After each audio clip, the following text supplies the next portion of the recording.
A ver, si yo les preguntara cuál es el tema más problemático para la mayoría de los cristianos, algunos son cristianos de nombre y otros son de regeneración, y otros hay también cristianos de cuna. ¿Y cómo son los de cuna? Bueno, los que nunca crecieron. La cuna es para los bebés, entonces los que siempre se consideran bebés. Lo que vamos a hacer, y ustedes si tienen bolígrafo o algún papelito también ahí para anotar, tanto mejor.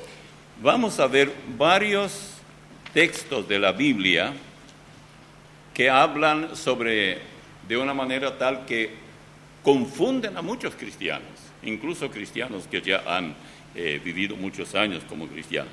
Yo recuerdo, y yo ya les dije, creo que yo crecí en una iglesia compuesta de europeos, y la forma de ellos de interpretar ahora me parece tantas veces extremadamente rara, por no decir equivocada, porque yo no soy nadie para juzgarlos. Después de todo, gracias a ellos llegué a conocer al Señor.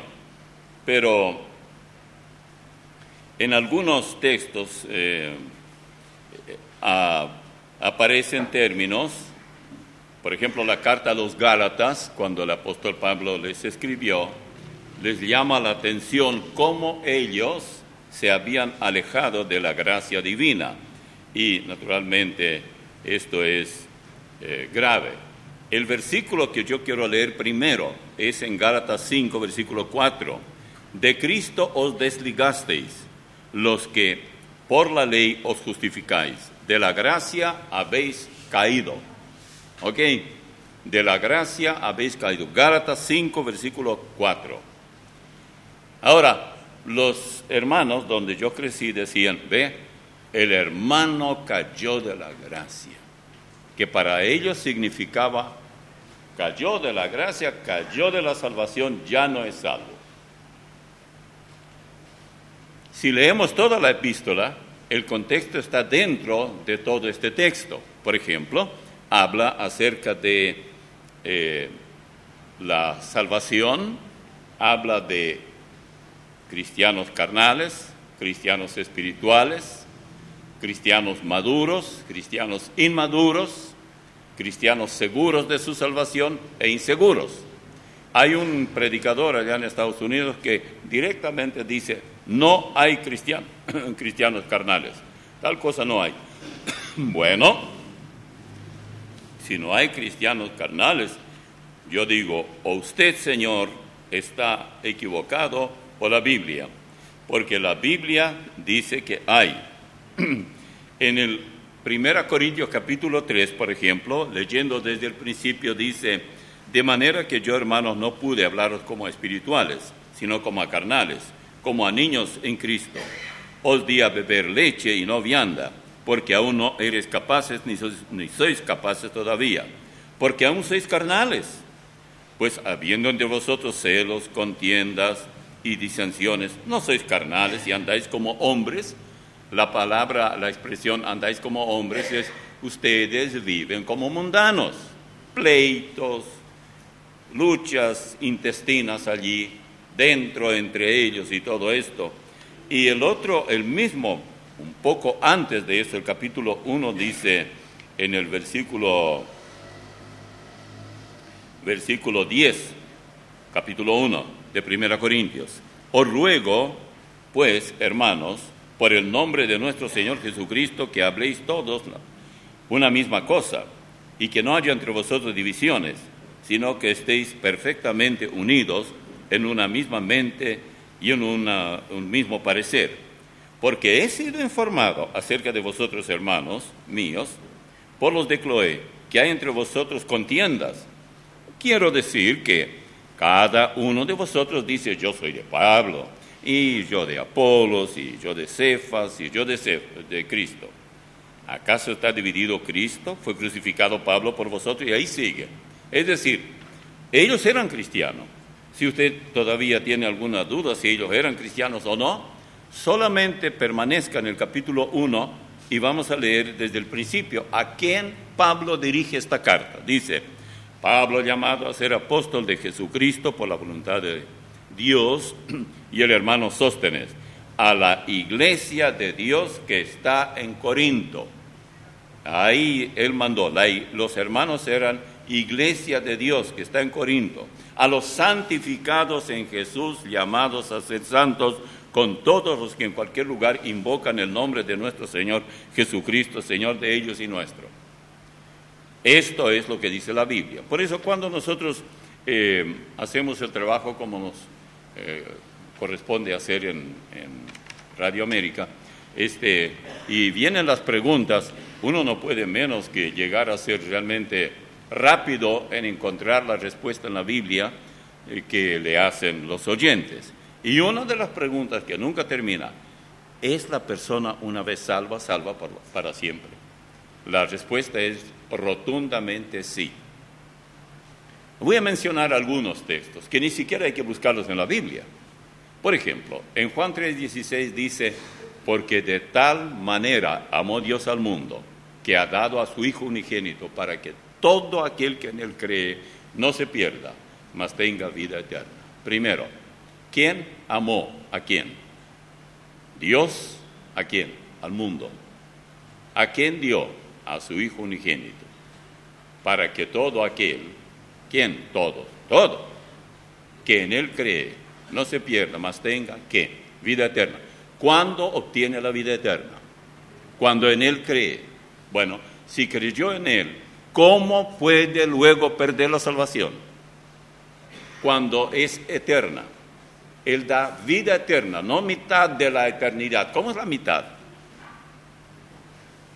Hoy escuché a un famoso predicador de mañana, salió por nuestra radio, y como él, hay muchos predicadores que dicen, por toda la eternidad. Si hay toda eternidad, debe haber la mitad, ¿no? En algún lugar termina. Eterno es eterno, con la diferencia que Dios es eterno, que no tiene principio ni fin. Nosotros tenemos principio, pero no tenemos fin. El Señor no nos da vida condicionada. Por ejemplo, el Señor no dice, de tal manera amó Dios al mundo que ha dado a su Hijo unigénito para que todo aquel que en él cree y no peca más. ¿Dice eso? No dice. Tiene vida eterna. Ahora, ¿sabía él que van a pecar? Veremos corriendo rápidamente con tantos versículos, nos daremos cuenta muy pronto de qué se trata. Por ejemplo, en Juan 5:24, de cierto os digo, enfatiza Jesús, el que oye mi palabra y cree al que me envió, o sea, cree que yo provengo de Dios, dice él, tiene vida eterna, tiene ya, y no vendrá a condenación, porque ha pasado de muerte a vida. ¿Cuándo usted obtiene la vida eterna? Cuando oye la palabra de Dios y cree en Cristo, usted obtiene la vida eterna. Y entonces, la condenación que está en el futuro, nada tiene que ver con usted. La condenación vendrá. La gran mayoría de miles de millones serán condenados eternamente, pero usted no. ¿Por qué? ¿Qué hizo usted que no va a ser condenado? Si usted mirándole así en la conducta y todo eso, no es mucho mejor que otros. ¿Sabe qué? Alguien fue mucho mejor que usted y pudo suplir las demandas de Dios en lo que a conducta se refiere. Ese alguien es el que tomó su lugar. Pero hay un detalle. No todos aman con igual intensidad al Señor. Algunos más, otros menos. ¿A qué se debe? Bueno, Jesús una vez dio una lección muy ilustrativa. Dijo, porque él estaba en la casa de un fariseo y allí entró una mujer de esas callejeras de la vida barata, una prostituta, y bueno, llorando, se arrodilló delante de él, estaba echándole perfume muy caro sobre sus pies y enjugándolos con su cabellera. Y el anfitrión, que había invitado a Jesús, claro que nunca invitó a esa mujer, ella vino sola. mirando, así pensando, dijo, si este Jesús fuera profeta, sabría quién es ella.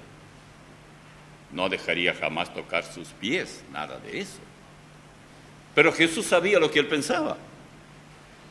Y le dijo, se llamaba Simón el anfitrión que invitó a Jesús. ¿Sabes qué? Dijo, había una vez un hombre, un acreedor que tenía 2 deudores. Uno de los deudores le debía 500 denarios, el otro 50. Ninguno de los dos podía pagar. A tu juicio, ¿cuál de ellos amará más al acreedor? Bueno, el otro dijo, me imagino que aquel a quien perdonó más, al de 500. Bien has juzgado, así es. Y ahora te voy a decir algo, a eso iba, quería que tú lo dijeras. Yo vine a tu casa, la costumbre allá era que cuando venía, aún a los hombres, así, se le daba un beso aquí. Usted puede ver a veces en las películas, noticias, que eso es del Medio Oriente, así es como se saluda. Tú no me diste ese beso. Tú tampoco me diste un poco de agua para que yo lave mis pies. Estaban un poco empolvados, por supuesto, ellos no caminaban por pavimento. Pero ella, desde que vino, no dejó de echar ese perfume, gastó muchísimo porque era muy caro. Y todo lo que ha hecho, tú no me diste agua. Ella con lágrimas enjugó mis pies. O sea, los lavó, por decirlo así. Tú no hiciste nada, dice. Y es como decir, no te estoy juzgando. Tú estás juzgando a ella. Lo que yo digo es que lo que pasó aquí es lógico. Al que más se perdona, más ama. Muy fácil. Así es exactamente lo que ocurre. Entonces, ¿por qué hay cristianos que parecen tan consagrados y otros no les importa un pepino? No da igual para ellos. Ayudar o no ayudar, asistir los domingos a los servicios, orar con los hermanos, interesarse en visitar un hospital y ver a algún enfermo. No. ¿Por qué? Tal vez aquí viene la respuesta. Son hermanos que siempre han vivido una vida relativamente buena. Ellos no eran muy cochinos. Andaban bastante bien. No se sienten obligados a retribuir de alguna manera al Señor por lo que Él les perdonó, porque dice, a mí me perdonó poco. Aunque delante del Señor todos somos igualmente pecadores, pero es completamente comprensible que la persona que más daño hizo, más ama. Tomen el ejemplo de Pablo. Pablo, por ejemplo, cómo él estaba persiguiendo a los cristianos, estaba arrastrándolos a la cárcel, obligándoles a que blasfemen contra Jesús y todas esas cosas. Pero luego, él cómo amó al Señor.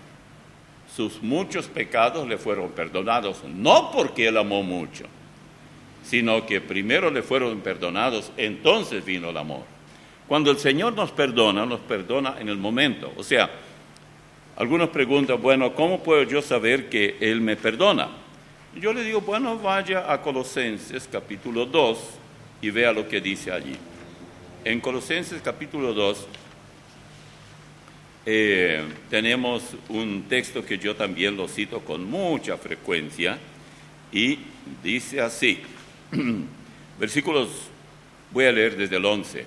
En él también fuisteis circuncidados con circuncisión no hecha a mano, al echar de vosotros el cuerpo pecaminoso carnal en la circuncisión de Cristo, sepultados con él en el bautismo, en el cual fuisteis también resucitados con él, mediante la fe en el poder de Dios, que le levantó de los muertos, y a vosotros, estando muertos en pecados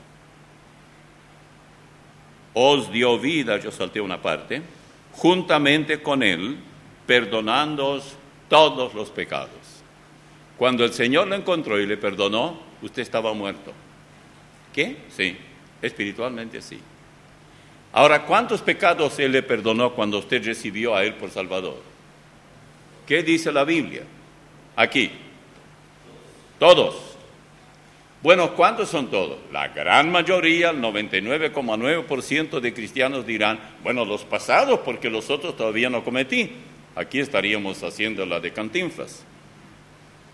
En una de las películas de él, dirá, ¿usted mira eso? A veces sí, cuando quiero divertirme un poco. Entonces, dice, viene el padrecito por ahí y le dice, hijo, hace mucho que no vienes a confesarte. Pues, oiga, padre, tengo muy pocos pecados, no quiero ir con pocos para no desanimarlo a usted, así que quiero ir cuando ya tenga muchos. No, cuando Él dice perdonándoos todos los pecados, entendamos esto. Para Él no hay pasado y futuro, para Él todo es presente.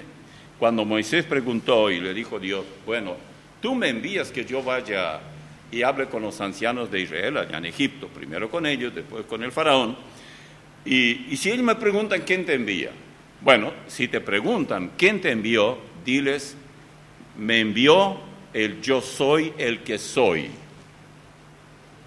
Este mismo título también lleva nuestro Señor. ¿Qué? Voy a decir, me envió yo soy. Él no titubeó para nada. Él entendió perfectamente bien lo que Dios estaba diciendo, que Él es eterno sin principio. Para Él no hay pasado y futuro, todo es presente. Por eso cuando Él dice perdonándoos todos los pecados, para Él usted ya cometió los futuros antes de la creación de Adán. ¿Qué? Eso es, Él es Dios. Ese es el Dios en el que creemos. Usted ya era pecador. Claro, usted no los cometió todavía, digamos, materialmente, para otros, ni para usted, pero para Él, que no hay futuro y usted estaba muy en el futuro. Faltaban 8,000 años para que usted naciera. ¿Y usted para Él ya era pecador? Sí. Todos pecaron, excepto nuestro Señor Jesucristo, que nunca pecó. Todos nosotros somos bien pecadores. Otra cosa, vamos a otro texto que es muy, muy frecuente. Aquellos que escuchan bastante los programas de respuesta bíblica saben de qué se trata. Vamos a ir ahora a Hebreos, el famoso texto. Sí, yo sé dónde vamos, al Hebreos 10. Exactamente, tiene usted toda la razón. A Hebreos 10 vamos y vamos a leer algo aquí, porque es muy importante que lo sepamos. 26 en adelante. Porque si pecáramos voluntariamente después de haber recibido el conocimiento de la verdad, ya no queda más sacrificio por los pecados, sino una horrenda expectación de juicio y de hervor de fuego que ha de devorar a los adversarios. ¿Sabían ustedes que cuando se fundó la iglesia que hoy conocemos como Iglesia Católica Romana, fue fundada por Constantino? Porque la iglesia cristiana a la que pertenecemos nosotros también, fue fundada en el Pentecostés, capítulo 2 de Hechos. Bueno, cuando Constantino fundó esa iglesia, naturalmente sacó mucho de los persas, de los egipcios, de sus abominables costumbres religiosas, de los griegos, y naturalmente él tenía los propios. Hizo toda una mezcolanza, un tutti frutti de religiones, y de esta manera, para él, eso estaba muy bien. Pero ellos también querían pretender que eran cristianos, porque debido a la persecución de los cristianos, estos, los verdaderos cristianos, aumentaban. Entonces, Constantino junto con, creo que Helena se llamaba su madre, decidieron que matar a los cristianos no funciona. Es mejor incluir el cristianismo, comillas para cristianismo, con las otras religiones, para que sea tan religión, tan aprobada por el Estado como nosotros. Bueno, lo hicieron.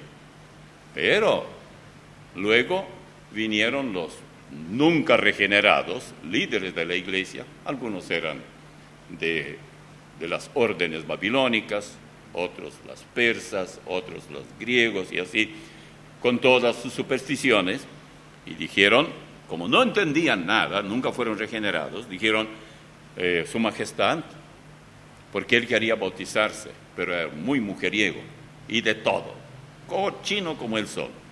Bueno, entonces dice, Su Majestad, si usted se bautiza y luego comete un pecado, ya no hay más perdón.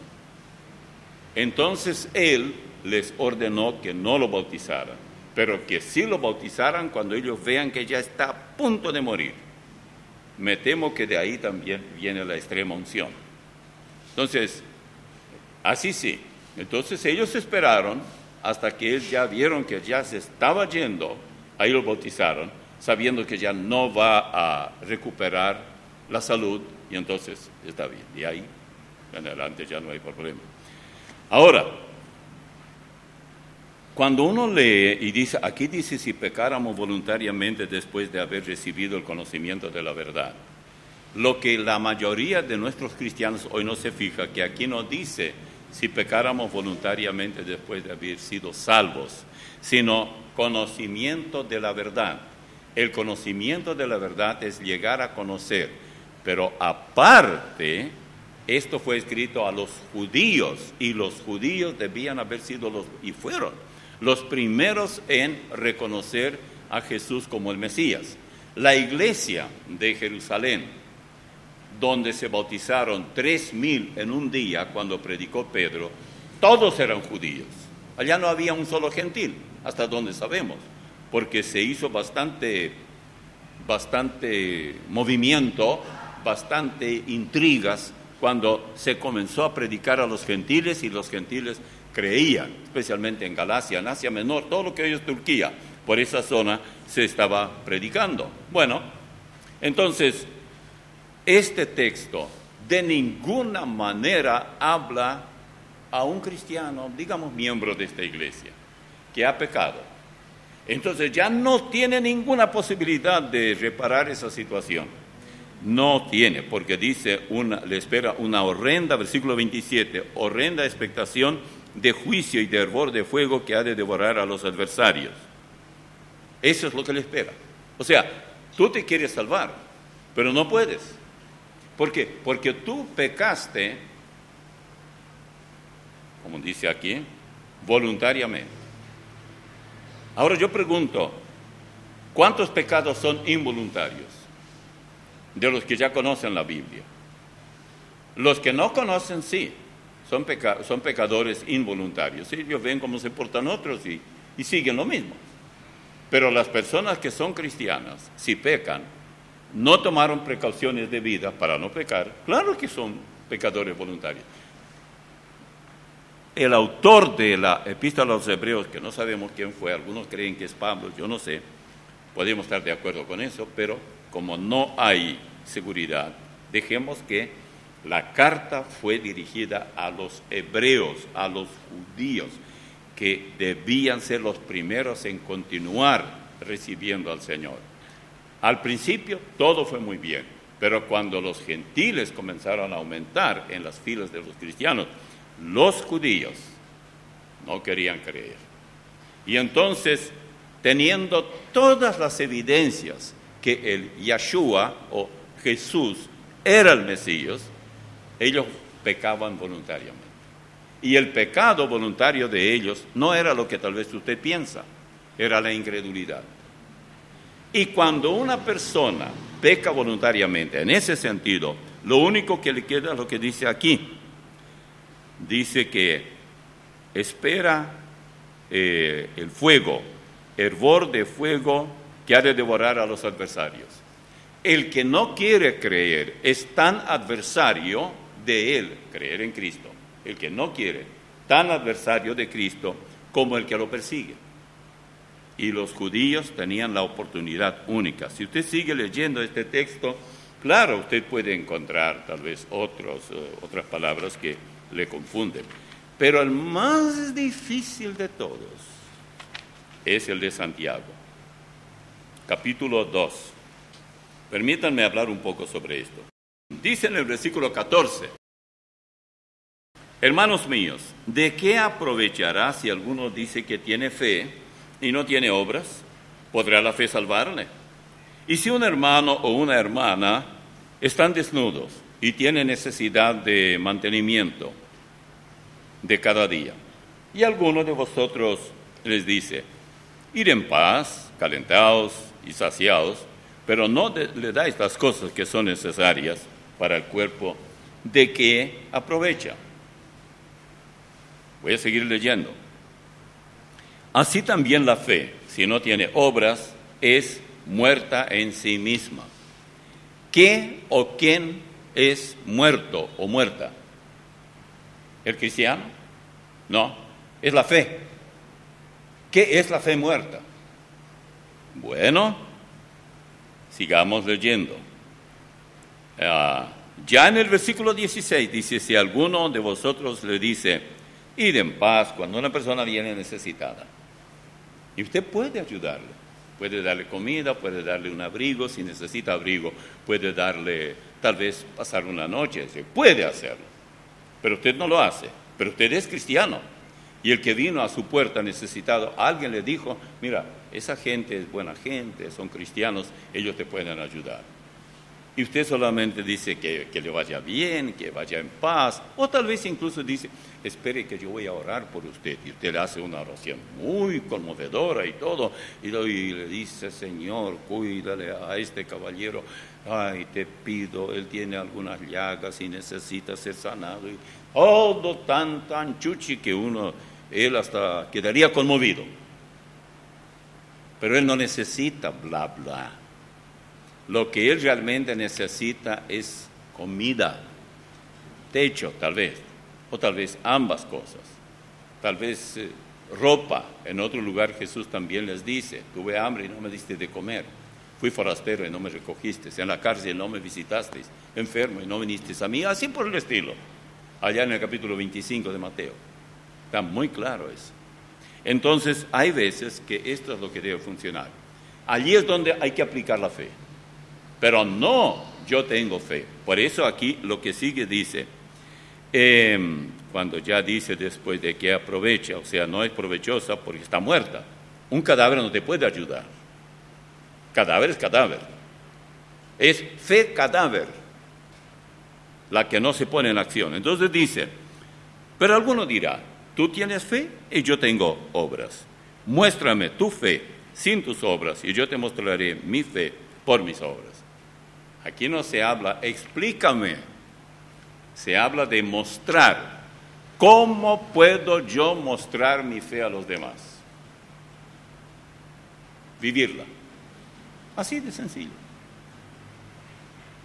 Nadie puede mostrar de otra manera.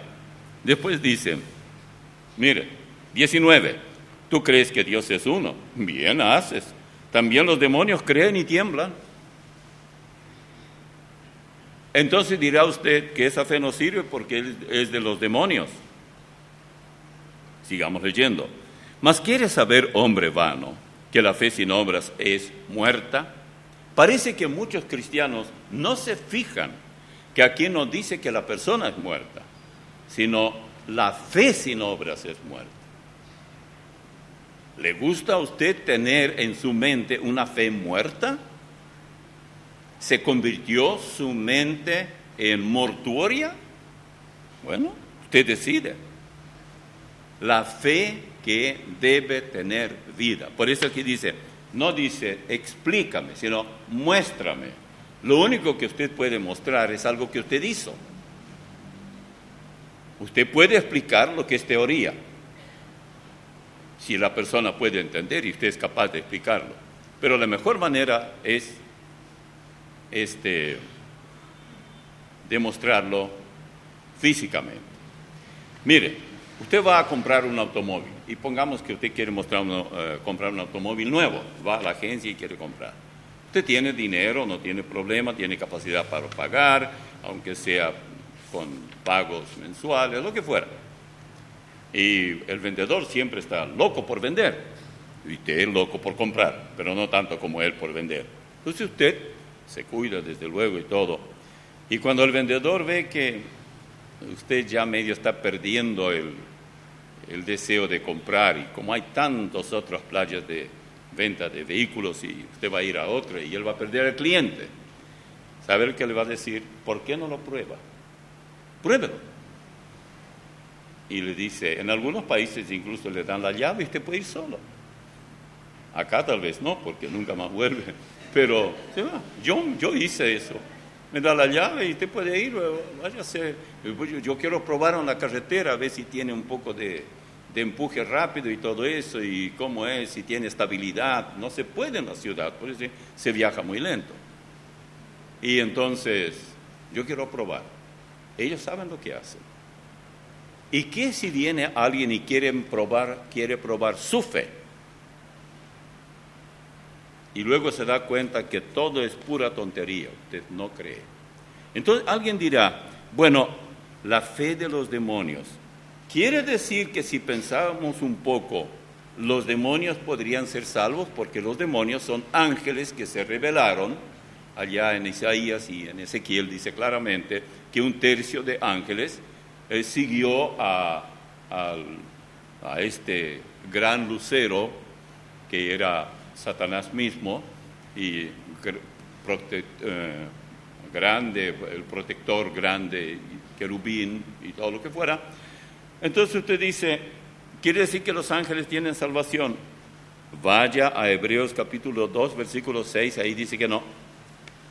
No hay prevista salvación para los ángeles. Así que si los demonios están en la misma categoría, que son ángeles, entonces no hay salvación para ellos. Noten, dice, porque ciertamente no socorrió a los ángeles, sino que socorrió a la descendencia de Abraham. Y Abraham no era un ángel. No socorrió. Eso está en el versículo 16 de Hebreos capítulo 2. Y luego sigue diciendo, versículo 20, mas quiere saber, hombre vano, que la fe sin obras es muerta.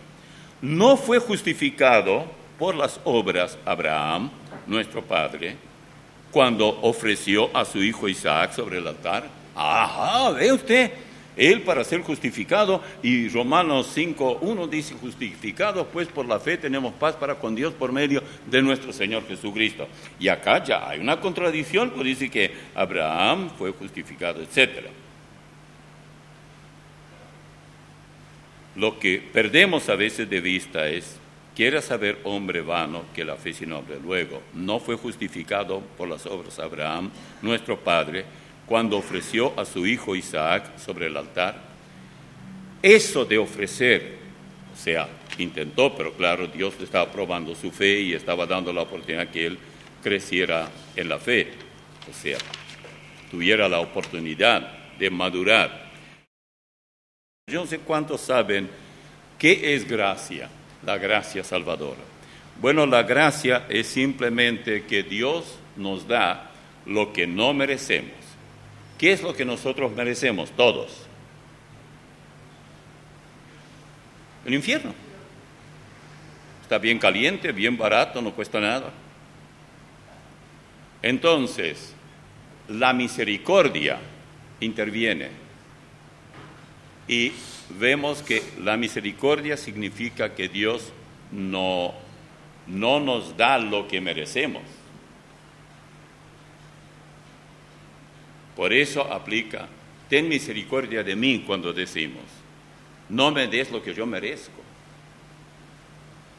Una vez un pastor estaba por ahí, en su oficina, y alguien vino y dijo, pastor, yo quiero hablar con usted. Bueno, ¿de qué se trata? Y ¿sabe qué dijo fulano de tal de usted? Y comenzó a hablarle de todo lo que había recogido por ahí.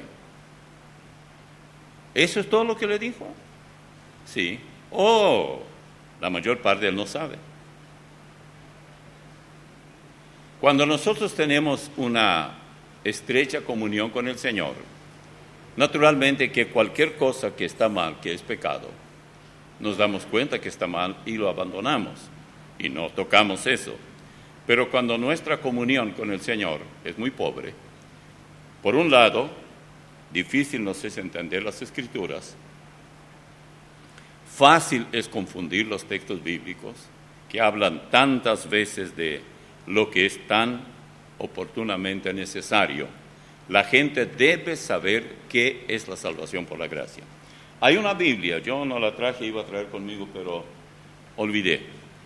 Esa Biblia supone ser de estudio, es la Biblia 1960, pero lo que me aterroriza es todo cuanto tiene que ver con los comentarios al pie de la Biblia, tal como hicieron otros, con la diferencia que esta es tanta la herejía que cuando toca el caso de Filipenses, capítulo 2, versículo 12, uno no creería si no lo viera. Por tanto, dice, amados míos, como siempre habéis obedecido, no como en mi presencia solamente, sino mucho más ahora en mi ausencia. Ocupaos en vuestra salvación con temor y temblor, porque Dios es el que en vosotros produce, así el querer como el hacer, por su buena voluntad. Bueno, el comentario dice, si usted no se ocupa en su salvación, entonces, aunque haya sido salvo por gracia, usted la ha perdido. En este caso, el problema no es el pecador, es el Salvador. El Espíritu Santo que inspiró a Pablo para que escribiera algo que está completamente fuera de texto, que no es correcto. ¿Saben? Cuando el Señor nos salva, Él comienza, Él continúa y termina la salvación. El día que Él me salvó, me perdonó lo pasado y lo futuro, y Él me sigue perdonando. Entonces alguien dirá, bueno, entonces no hay que pedirle perdón.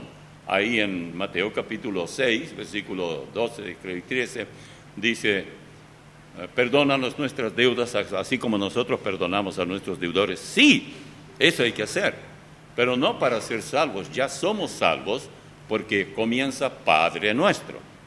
Entonces, si ya le decimos a Él Padre, no somos vecinos de Él, ni tampoco Él es nuestro tío, ni abuelo, Él no tiene nietos, simplemente ya es Padre.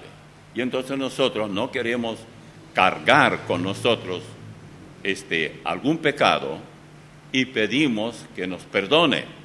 Y Él nos dice, tú perdona a quien ofendiste, si ese es el caso.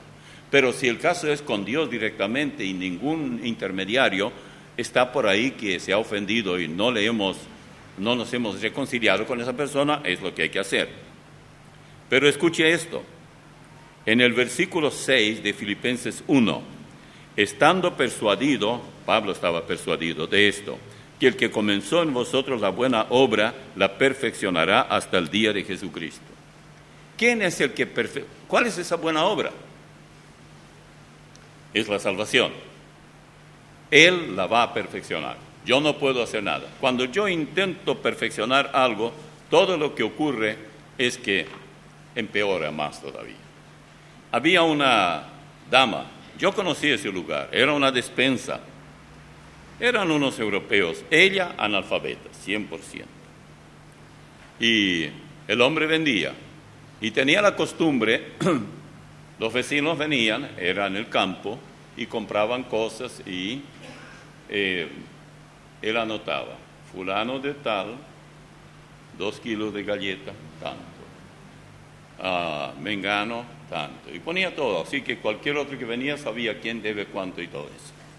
Bueno, llegó el día, la fecha, el tiempo de Navidad, y en esa zona acostumbraban lucir la casa, pintarla, aunque no sea más que con cal, pero pintar para darle una mejor carita.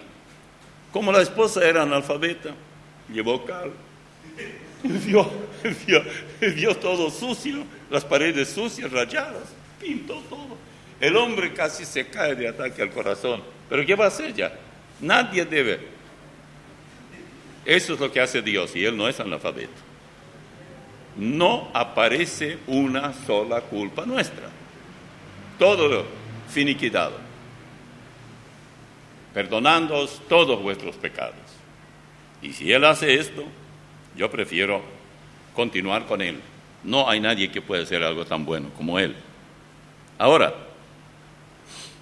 en Hechos capítulo 2, primer mensaje del apóstol Pedro, estamos haciendo un estudio en forma, porque a mí me parece que esto, aunque por radio ustedes escucharon, ya hasta les están timbrando los oídos, pero no importa, eso solo a mí me parece. En el versículo 37 del capítulo 2 de Hechos dice: al oír esto se compungieron de corazón y dijeron a Pedro y a los otros apóstoles: varones hermanos, ¿qué haremos? Pedro les dijo: arrepentíos y bautícese cada uno de vosotros en el nombre de Jesucristo para perdón de los pecados, y recibiréis el don del Espíritu Santo. Porque para vosotros es la promesa, y para vuestros hijos, para todos cuantos, los que están, lejos, para cuantos el Señor nuestro Dios llamare. Lejos, es decir, en generaciones. Y con otras muchas palabras testificaba y les exhortaba diciendo: sed salvos de esta perversa generación. Así que los que recibieron su palabra fueron bautizados, y se añadieron aquel día como 3,000 personas.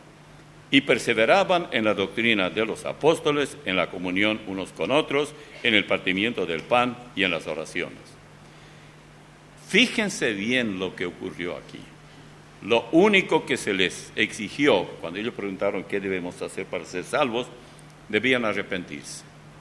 Cuando ellos se arrepintieron, 3,000 fueron bautizados ese día. Y ellos participaban, estaban juntos y perseveraban en la doctrina de los apóstoles, en la comunión unos con otros y en el partimiento del pan. Es decir, había una perfecta comunión entre ellos. Ahora, ¿cuál fue el resultado de este tipo de iglesia? Bueno, el 43. Y sobrevino temor a toda persona, y muchas maravillas y señales eran hechas por los apóstoles. Todos los que habían creído estaban juntos y tenían en común todas las cosas, y vendían sus propiedades y sus bienes, y los repartían a todos según la necesidad de cada uno.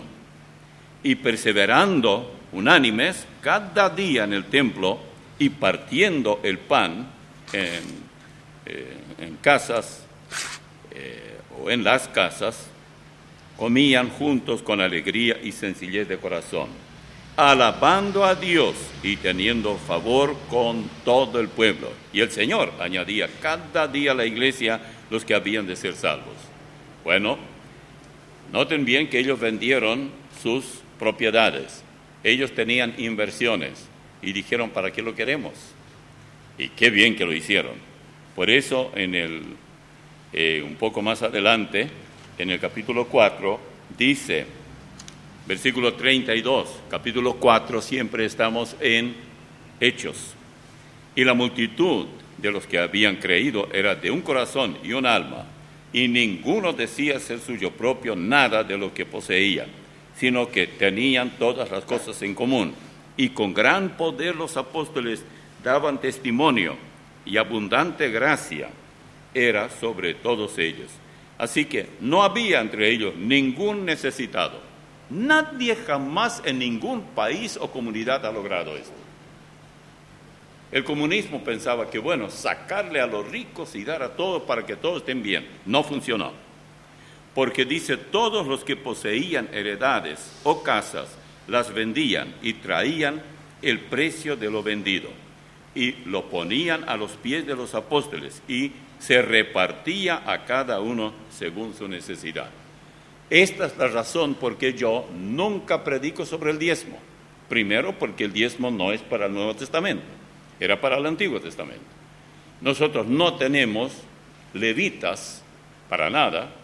Ellos tenían una tribu de las 12, una no tenía propiedad, tierras, no cultivaban tierras, no vendían sus granos, no tenían ganado, tenían que ocuparse en lo espiritual.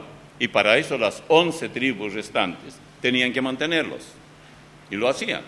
Y para mantenerlos, Dios dijo, 10% cada uno de ustedes, caballeros, dueños de propiedades, deben dar. Nosotros no tenemos levitas.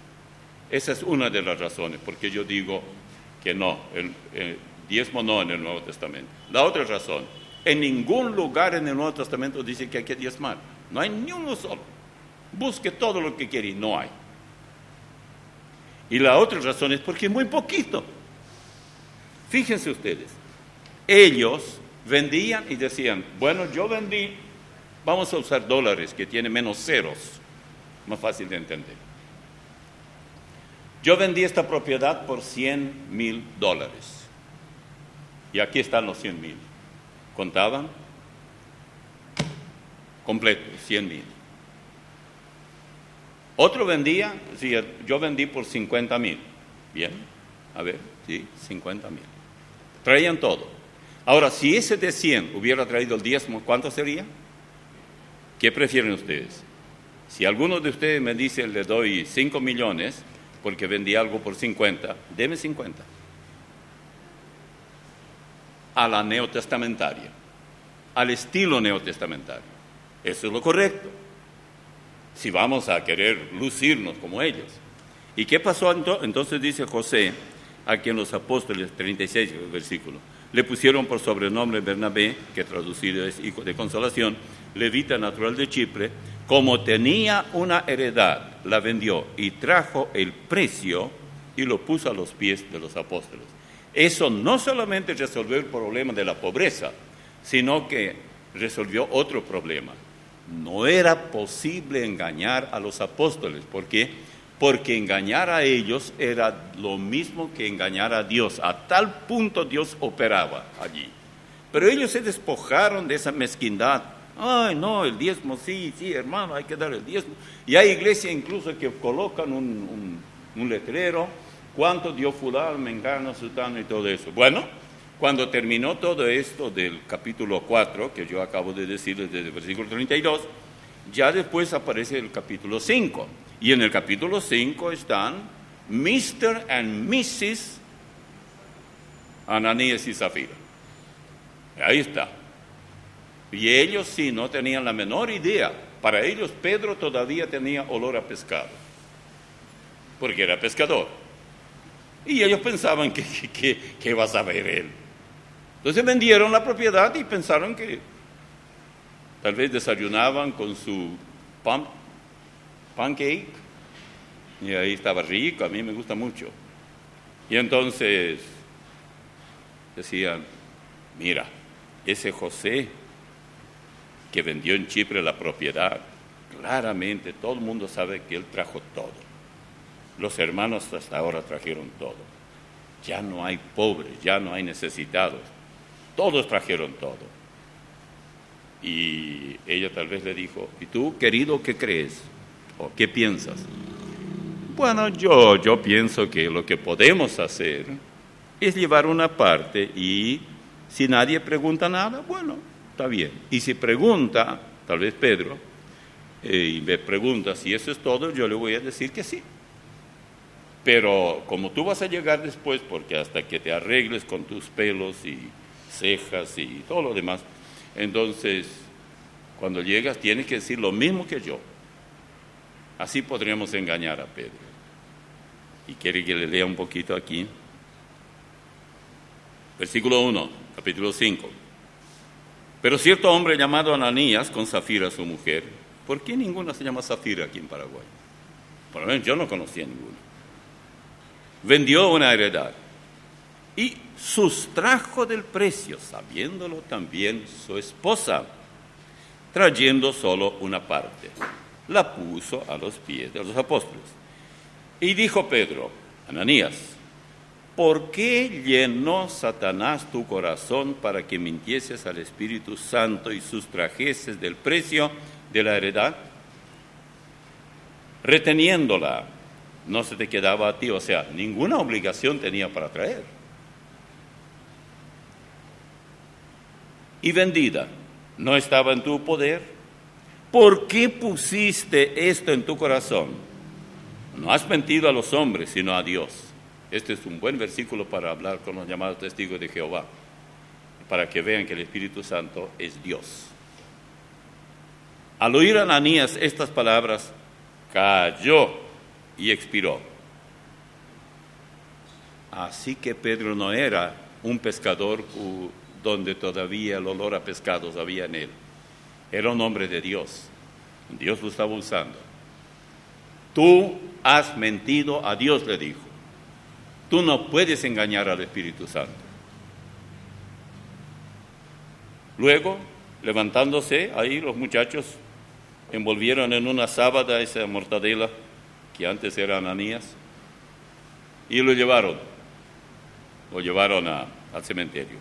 Pasado un lapso como de 3 horas, sucedió que entró su mujer. Tomó mucho tiempo para arreglarse, no sabiendo lo que había acontecido. Su cuerpo todavía estaba tibio, ya en el cementerio. Entonces Pedro le dijo a ella, dime, ¿vendisteis en tanto la heredad? Y ella dijo, sí, en tanto. La misma mentira del esposo. Aquí sí que había armonía entre los esposos. Mentían los dos de la misma manera. Usaron el mismo argumento. Cuando estudiamos todo esto, en este caso último, hemos visto cuán cierto es que el diezmo nada tiene que ver con el Nuevo Testamento. Tiene mucho que ver con el Antiguo Testamento. La gracia sustituyó la ley. La ley era nuestro ayo para llevarnos a Cristo, dice en la epístola a los Gálatas. Nos llevó allá y nos dejó. Ya no necesita más. El ayo era la persona que llevaba al hijo chiquito de una familia pudiente en su época, en Grecia por ejemplo, a la escuela. Pero cuando ese ya no era chiquito, sino grandote, ya no necesitaba ser llevado de la mano. Entonces, la misma cosa ocurrió entre la ley y la gracia. La ley creció y nos dimos cuenta, Dios sabía que así no va a funcionar. La ley cumplió su cometido, nos trajo al Mesías. Con el Mesías, con nosotros, tenemos la oportunidad de ser salvos, pero ahora, habiendo crecido el niño, por decirlo así, estamos bajo la ley, la gracia divina. Gracia significa que Él nos da, no nos da lo que merecemos, o nos da lo que no merecemos, mejor dicho. ¿Qué merecíamos nosotros? ¿Quién debía ser crucificado en vez de nuestro Señor? Barrabás. Usted y yo también. Él no tuvo pecado, usted tiene pecado y yo también.